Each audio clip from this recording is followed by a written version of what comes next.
আজ ২১শে সেপ্টেম্বর সকাল ৭টা। লন্ডনের স্ট্রেটফোর্ড শহর থেকে বলছি। লন্ডনের ভোরের সৌন্দর্য সত্যি মুগ্ধ করার মতো। লাল ইটের পুরনো বাড়ি, সাজানো রাস্তাঘাট আর ভোরের কুয়াশামাখা টেমসের হাওয়া। শহর জেগে উঠছে ব্যস্ততায়, আমার হৃদয়ে আজ অন্য সুর। শিউলির গন্ধ, কাশফুলের ছায়া আর অবশ্যই শ্রী বীরেন্দ্র কৃষ্ণ ভদ্রের কণ্ঠে মহালয়া।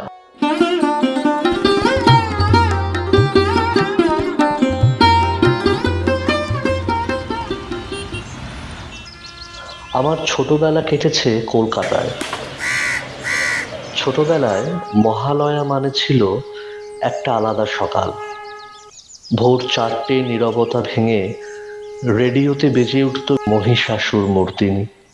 বাজলো তোমার আলোর বেণু,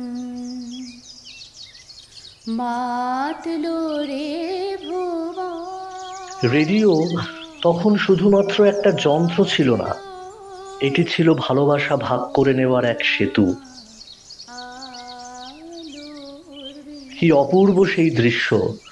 মানুষে মানুষে দূরত্ব মুছে যেত, পাশের বাড়ি হয়ে উঠত যেন নিজের আপন পরিবার।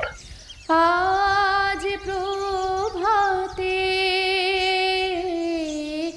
সে সুর শুনে খুলে দিল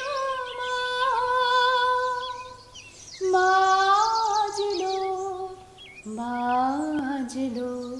দাদুর মুখে শুনেছি ১৯৩১ সালে আকাশবাণী কলকাতা শুরু করেছিল মহিষাসুর মর্দিনীর ভোরের সুর।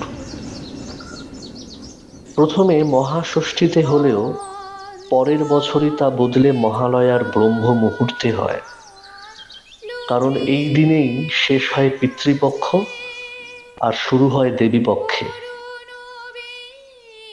তাই সেই মুহূর্তে দেবীর বন্দনাও আরো হৃদয় স্পর্শী হয়ে ওঠে।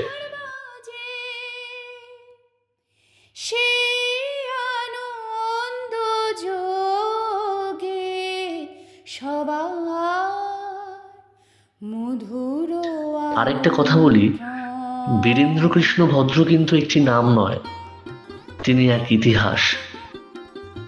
বাবার মুখে শুনেছি বীরেন্দ্র কৃষ্ণ ভদ্রের বাবা মানে রায় বাহাদুর কালীকৃষ্ণ ভদ্র, তিনি ছিলেন রবীন্দ্রনাথ ঠাকুরের অনুগামী। তিনি কবিগুরুর কাছে ছেলের নামকরণের অনুরোধ করেন, আর তখনই রবীন্দ্রনাথ নাম দেন বীরেন্দ্র। আজ যার কণ্ঠে মহালয়া অমর হয়ে রয়েছে, তার নামটিও কবিগুরুর আশীর্বাদে জন্ম নিয়েছিল। বীরেন্দ্র মানে সাহসীদের নেতা, বীরদের রাজা।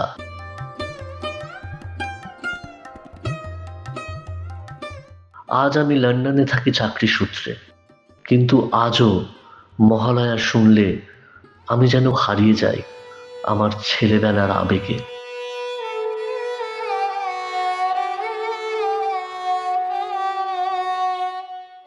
কিন্তু বড় হতে হতে আমাকেও ছাড়তে হয়েছিল কলকাতা শহর, কারণ আমাকে পড়তে যেতে হয়েছিল জয়পুরে, ইউনিভার্সিটি অফ ইঞ্জিনিয়ারিং অ্যান্ড ম্যানেজমেন্টে ইঞ্জিনিয়ারিং পড়তে। ইউইএম জয়পুরে পড়াশোনা করার সময় মহালয়া আমার জীবনে আরো বড় অভিজ্ঞতা নিয়ে আসে। বাংলা থেকে অনেক বন্ধু গেছিল, আবার অন্য রাজ্য থেকেও প্রচুর স্টুডেন্টস আসে।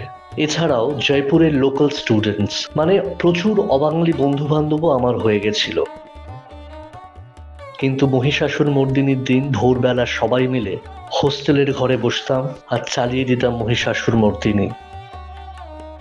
তারা হয়তো কিছু বুঝতে পারতো না, কিন্তু আমি দেখেছি তাদের চোখে সম্মান আর এক অদৃশ্য সংযোগ। আর এই সৌন্দর্যটাই আমি পেয়েছি ইউএম জয়পুরের বহু সাংস্কৃতিক পরিবেশে।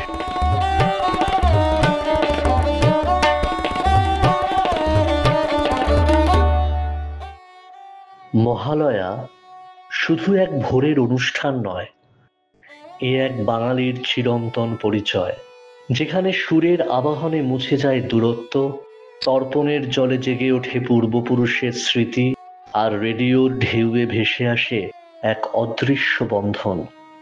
আর চিরকাল বেঁচে থাকুক বীরেন্দ্রকৃষ্ণ ভদ্র, যার কণ্ঠে মহালয়া হয়ে উঠেছে বাঙালির আত্মার চিরন্তন স্পন্দন।